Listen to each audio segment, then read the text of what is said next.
ಮತ್ತು ರಾಮಾನುಜಾಚಾರ್ಯರು ಸಂಚಾರ ಮಾಡ್ಕೊಂತ ಹೊಂಟಿದ್ರು. ತಿರುಪತಿ ಆಯ್ತು, ತಿರುಪತಿನಿಂದ ಶ್ರೀಶೈಲ ಹೊಂಟಿದ್ರು.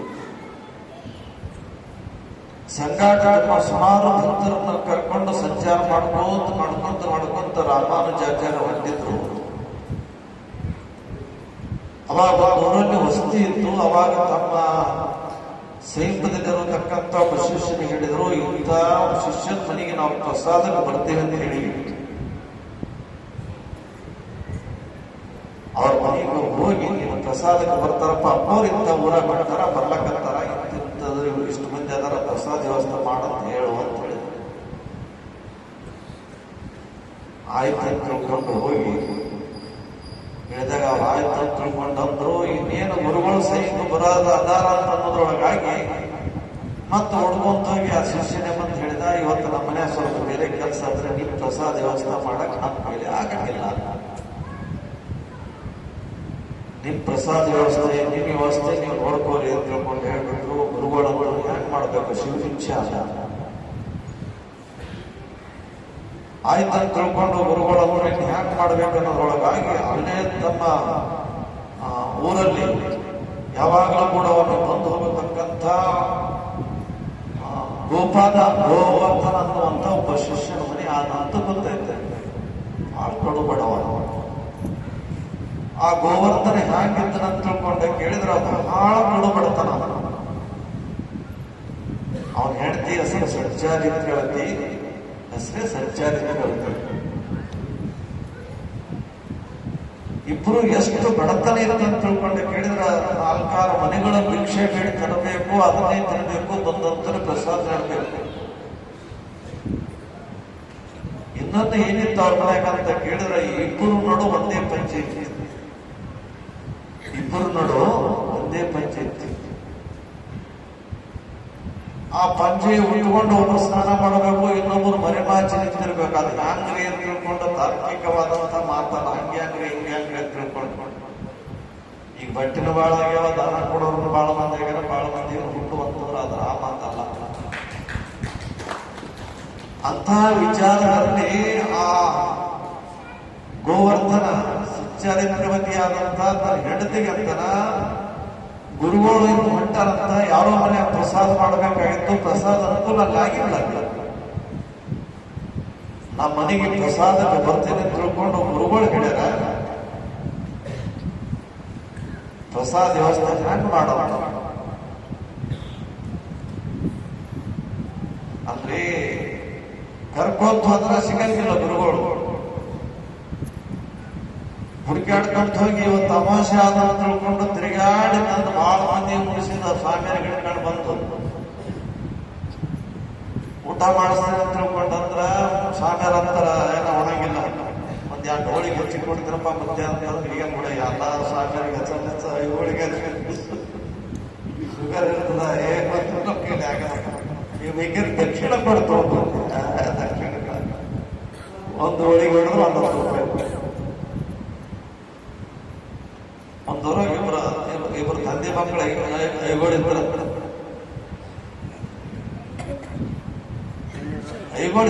ಎಂತಕ್ಕಿದ್ರು ಏನೋರು ಈಗ ಹೆಂಗಾರ ಗೊತ್ತಿಲ್ಲ.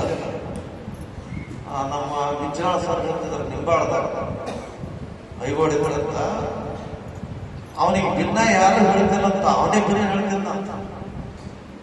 ಹೆಂಗೆ ಅಪ್ಪರ ಅವ ಹೇಳಿದ್ರಾಗ ಅವನೇ ಹೇಳಿದ್ರಾಗ ಏನ್ ಫರಕ್ ಆದಂತಂದ್ರೆ 114 ಕೋಳಿ ಕೊಡ್ತಿದ್ದಂತ. ಎಷ್ಟು? 114 ಕೋಳಿ. ಮಿಂಚನಾಳ ಸರ್ ಸುಂದರ ಹೇಳ್ತಾನಂತ. ಮಿಂಚನಾಳ ಸರ್ ಹುಡುಗ ಬಿಡ್ಲಿಲ್ಲ. ಇಲ್ರಿ ಅಪ್ಪರೇ ಅಂದ್ರೆ ನೀವು ಸುಳ್ಳು ಹೇಳ್ದಂಗ ಆಗ್ತದ, ನಿಂದಿರ್ರಿ ಅಂತ ತಿಳ್ಕೊಂಡು ಬನ್ನಿ ಬಸ್ ಗುಡಿ ಮುಂದೆ ಕುಂತು ನಾನು ಶಾಸ್ತ್ರ ಎಲ್ಲರೂ ಇದ್ದು ಅವ್ರ ಊರವ್ರಿಗೆ ಫೋನ್ ಹಚ್ಚಿ ಕೇಳಿದೆ, ನಮ್ಮ ಊರ ಬರದೇ ಇದ್ರೆ ಎಷ್ಟು ಹೊಡ್ತಿದ್ದು? 114 ಕೋಳಿಗೆ ಒಂದು 15 ಕಿಲೋ ತುಪ್ಪ ಮತ್ತು ಅನ್ನ ಹೆಂಗ್ ಅಂತಂದ್ರೆ ಅನ್ನ ಉಂಟುಕ್ ಮಾಡಿ ನೋಡಿ ಚಟ್ ಮಾಡಿ ಮತ್ತೆ ಸಾರು ಹಾಕ್ಲಾಕ ಸಂಗಾಟ ಮತ್ತೆ ಹಪ್ಪಳ ಶೆಡ್ಡಿಗೆ ಬೇಕಂತ. ಅಲ್ರಿ ಸರ್ ಅವನಿಗೆ ಯಾರು ಉಳಿಸ್ತಿದ್ರಿ ಏನೇನ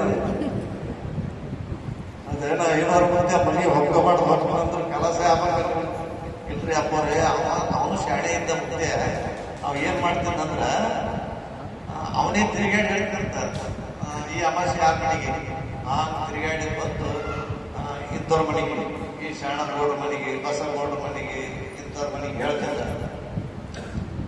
ಅವ್ರು ಏನ್ ಮಾಡ್ತಿದ್ರ ಅಂದ್ರ ಸುತ್ತ ಓಣಿದವ್ರೆ ಕರಿತಾರಂತ ಹೋಳಿ ಮಾಡಿ ಹಾಕ್ಬೇಕಲ್ಲ ಅವ್ರಿಗೆ. 110 ಅವ್ನಿಗೆ ತೆಗೆದಿಟ್ಟು ಮ್ಯಾಗ ಒಂದು 50 ಹೊತ್ತು ಹೋಳಿ ಮಾಡ್ಬೇಕಲ್ಲ ಅವ್ರಿಗೆ.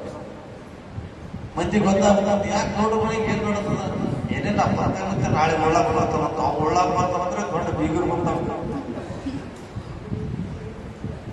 ಅವ ಊಟ ಮಾಡಿ ಓದ್ತಿದ್ದಂತ ಕೇಳ್ತಿರಂತ, ಯಾವಾಗ ನಮ್ಮ ಮನೆಗೆ ಯಾವಾಗ ಬಂದಿರ, ನಿಮ್ಮ ಮನ್ಯಾಗ ಅವಾಗ ನೀವು ಬರ್ತಾ ಮುಂಚೆ ಮುಗಿಸಿದ್ರಲ್ಲ ಅವಾಗ ಮಂದಿ ನಿಂತಿದ್ರಂತ ಹೋಳಿ ಪಾಳಿ ಮಾಡಾರ. ಹಾಗೆ ಇಬ್ಬರು ತಂದೆ ಮಕ್ಕಳು ಊಟಕ್ಕೆ ಹೋಗ್ತಿರಂತ. ಹೋಗಿ ತಂದೆ ಗಂಗಳ ಮಗ ನೋಡ್ತಾನಂತ, ಮಗನ ಗಂಗಳ ತಂಗಿಂದ ನೋಡ್ತಾರಂತ. ಜಗ್ಗಿ ಉಳ್ಬೇಕು. ತಂದೆ ಹೇಳ್ತೀನಂತ, ಮಗನೇ ಗೌಡ ಮನಿ ಚಲೋ ಮನಿ ಅದ, ದೊಡ್ಡ ಮನಿ ಅದ, ತುಪ್ಪ ಚಲೋ ಇರ್ತದ, ಅಡಿಗೆ ಚಂದ ಇರ್ತದ. ನೀ ಮನಿಗೆ ಬಂದು ಮತ್ತ ಅವು ನಿಮ್ಮ ಹೋಗ ಅದು ಬೇಕು ಇದು ಬೇಕಂತ ಕಾಡ್ಬೇಡ. ಏನ್ ನೋಡೋದು ಗೌಡ ಮನೆಗೆ ಚಂದ ನೋಡು ಮಗನೇ, ನಾ ಬಗಲ ಕೂತಿರ್ತೀನಿ ನೋಡ್ತಿರ್ತೀನಿ. ಆಯ್ತದ ಹಿಂಗ್ ಅಂತಿದ್ದ. ಅವ್ರಿಗೊಂದು ಕಡುಬು ಎಷ್ಟು ಕೊಡ ಹಬ್ಬ ಬೇರಿಗೊಂದು ಕಡುಬು ಹಾಕಿದ್ರು.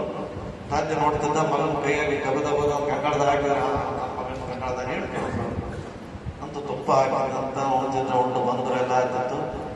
ನಡು ಏನ್ ಮಾಡಿದ ಅಂತಂದ್ರೆ ಮಗ ಗೌಡ್ರ ಮನೆಗೆ ಹೋದಾಗ ಉಳ್ಕೋಂತ ಒಂದು ಗ್ಲಾಸ್ ನೀರು ಕುಡ್ಬಿಟ್ಟಂತ. ತಂದಿಗೆ ಎಷ್ಟು ಸಿಟ್ಟು ಬಂತಂತ,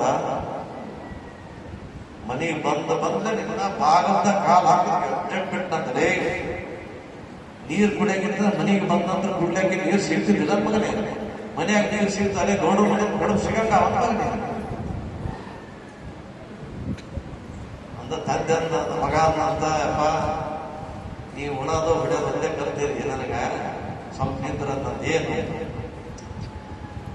ಅವಾಗ ನಾವು ತುಂಬಿದ್ವಿ ಅಲ್ಲಲೇ, ತುಂಬಿದ್ರೆ ಮತ್ತೆ ನೀರು ಕುಡ್ದೆ ನನ್ನ ಹಾಕೊಂಡು ಎತ್ತೋತಿದ್ದಿಲ್ಲ, ನೀರು ಕುಡಿಯೋದು ಬಂದ್ಲಿ. ಮಗ ಅಂತ ಬಾಯಪ್ಪ ಅಂತ ಬಂದ ಕಡೆ ಅವನ ಮನೆಯಂದ ಅವ್ರು ಎಂದ ಮಾಡಿದ್ದವು ಒಲೆಂದ ತಣ್ಣಗಾಗಿದ್ದು ಕೂದಿತ್ತಂದು ಕಂಗಾಳದ ಹಾಕ್ತಾನೆ.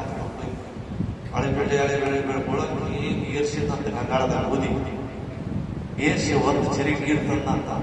ಅಪ್ಪ ಬೂದಿನ ಸ್ವಲ್ಪ ಹಾಕಿ ಫುಲ್ ಏರ್ಸಿ ನೋಡೋದಿಲ್ಲ. ಕಂಗಾಳದ ಬೂದಿ ಹಾಕಿಬಿಟ್ಟ ಇಷ್ಟ ಈ ಬೂದಿ ಹಿಡಿಯಂಗಿಲ್ಲ, ಹೌದು ಹಿಡಿಯಂಗಿಲ್ಲ. ಈಗ ನೋಡೋದು ಅಂದು ಒಂದು ಚೆರಿಗೆ ನೀರು ತಂದು ಬೂದಿ ಮ್ಯಾಗ ಹಾಕಿದ. ಯಾರು ಮಗ ಬೂದಿಗೆ ತಳಕೊಳ್ತಂತ. ನೋಡಪ್ಪ ನೀ ಗೌಡ್ರ ಮನ್ಯಾಗ ನಾ ನೀರು ಕುಡಿದ್ರೆ ನೀವು ಹೊಡೆದೇ ನನ್ಗೆ ಹಿಂಗಾಯ್ತು ಮಗ ತಂದು ಮತ್ತೊಂದು ಬಿಟ್ಟು ಅಂತ ಹೇಳ್ತೀನಿ. ಅಲ್ಲಲೇ ಕುಡಿಯೋದು ನನಗೆ ಕೇಳಿದ್ದೆ, ನಾನು ಕುಡಿತಿದ್ದೆಲ್ಲ.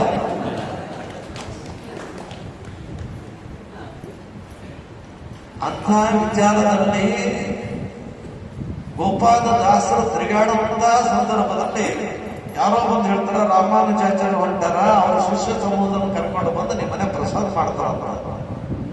ಸಜ್ಜಾರಿತಿ ಹೆಂಗ್ ಮಾಡೋಣ, ನಮಗೆ ಊಟಕ್ಕೆ ಅನ್ನ ಇಲ್ಲ, ಉಡಲು ಬಟ್ಟೆ ಇಲ್ಲ, ಹ್ಯಾಂಗ ಮಾಡ್ಬೇಕು? ಸಜ್ಜಾರಿತಿ ಅಂದಂತ ಗುರು ಸಿಗುವುದು ದುರ್ಲಭ, ಸಿಕ್ಕರೆ ನಮಗೆ ಬಹುಲಾಭ. ಅಂಥ ಪುಣ್ಯಾತ್ಮರು ಎಷ್ಟೋ ಜನ ಬೆನ್ನು ಹತ್ತಿದ್ರು ಕೂಡ ಸಿಗಲಾರದಂತಹ ಗುರುಗಳು ನಮ್ಮನೆ ತನ ಬಂದಾರ. ಅವ್ರಿಗೆ ಊಟ ಮಾಡಿಸುವಂತ ಯೋಗ ನಮ್ಮ ಸಿಕ್ಕದಂತಂದ್ರ ಇವತ್ತು ಹೆಂಗನ ಮಾಡಿ ಊಟ ಮಾಡಿಸೋಣ. ಹೆಂಗ ಮಾಡಿಸೋದು? ಹಂಗೆಲ್ಲ ನೀ 4 ಮಂದಿ ತಿರುಗಾಡಿ ಬರಂಗ್ ಬರ್ರಿ, ಏನ್ 4 ಮಂದಿ ಸಿಗ್ತತ್ತ ಅವ್ನು ಕೊಡ್ತಿರ್ತಾರೆ. ಅದೇ ಗುರುವಡಿ ನೀಡನ್ನು ಭಿಕ್ಷಾನ ಮೋಕ್ಷಕ್ಕೆ ಸಾಧನೆ ಅಂತ ತಿಳ್ಕೊಂಡು ಹೇಳ್ತಾರ. ಭಿಕ್ಷಾನ ನಮ್ಮ ಮೋಕ್ಷಕ್ಕೆ ಸಾಧನ. ಅತಿಥಿಗಳಿಗೆ ಅದನ್ನೇ ಮಾಡಕ್ ಬರ್ತದ. ಸಚ್ಚಾರಿತ್ರವತಿ ಬಹಳ ಸುರದ್ರೂಪಿದ್ರು, ಬಹಳ ಸುಂದರ ಇದ್ದಾರೆ ಮಗ.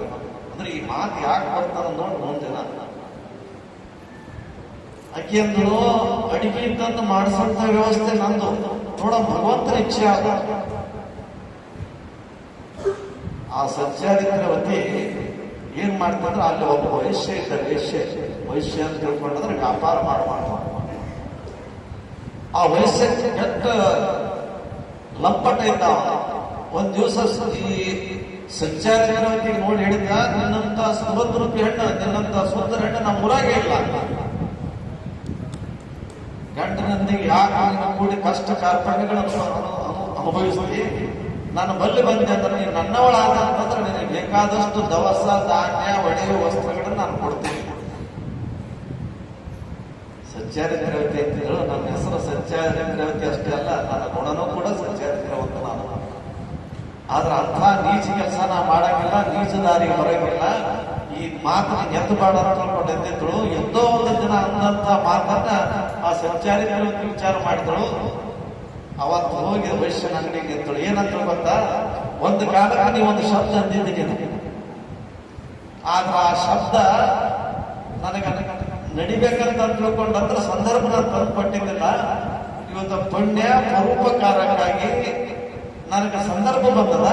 ಆದ್ರೆ ನನಗೆ ಬೇಡಿದ ದವಸ ಧಾನ್ಯಗಳನ್ನು ಕೊಡು, ನಂತರ ಬಂದು ನಾನು ಹೇಳಿದ ಮಾತನ್ನು ಕೇಳ್ತೇನೆ ಅಂತ ತಿಳ್ಕೊಂಡು ಹೇಳಿದ ಸತ್ಯಾಧಿಕ್ರವಂತ. ಅವಂತ ಏನ್ ಬೇಕು ತಗೊಂಡು ಹೋಗು ಅಂತ ತಿಳ್ಕೊಂಡ. ಏನ್ ಬೇಕು ತಗೊಂಡು ಹೋಗಿ ದವಸ ಧಾನ್ಯ ತುಪ್ಪ ಎಣ್ಣೆ ಹತ್ತದ ಇಂಥದೆಲ್ಲ ತಂದು ಮನೆಯಾಗ ಅಡಿಗೆ ಮಾಡಿದ್ವಿ. ಗಂಡಿ ನೀರು ಭಿಕ್ಷಾಟಕ್ಕೆ ಹೋಗಿ ಬರ್ಬೇಕಂತ ತಿಳ್ಕೊಂಡು ತಿರುಗಾಡಿ ಬಂದ. ಮನೆಗೆ ಬರೋದ್ರೊಳಗಾಗಿ ಮನೆಯಾಗೆಲ್ಲ ಘಮ ಘಮ ಘಮ ವಾಸನ ಹಟ್ಟಿತ್ತು, ಹೊಗೆ ನಡೆದಿತ್ತು. ಏನ್ ಅಡಿಗೆ ಭರಪೂರ ನಡೆದಿತ್ತು. ಅವಾಗ ಹೆಂಡತಿ ಬಂದಳು, ಸ್ವಾಮಿ ಏನ್ ಎಲ್ಲಿಗೆ ಮಾಡಕತ್ತಿದೆ ಅಂತ ಕೇಳಿದ. ಸ್ವಾಮಿ ನಾನು ನಿನಗಾಗಿ ತಪ್ಪು ಕೆಲಸ ಮಾಡಿರ್ಬೋದು, ಮುಂದಿನ ಏಳಿಗೆಗಾಗಿ ಮುಂದಿನ ದಾರಿಗಾಗಿ ಸದ್ಗುರುನಾಥನ ಆಧಾರ ಚಿಂತೆಗಾಗಿ ನಾವೊಂದು ಕೆಟ್ಟ ಶಬ್ದ ಕೆಟ್ಟ ದಾರಿ ಹಿಡಿಬೇಕಂತೀನಿ. ಅದು ಗುರುನಾಥನ ಇಚ್ಛೆ ಆದ ಅಂತ ನನ್ನ ಇಚ್ಛೆ ಅಲ್ಲ. ಅವನು ಅಂದ, ನೋಡಬಹುದು ಶಿವನ ಆಜ್ಞೆ.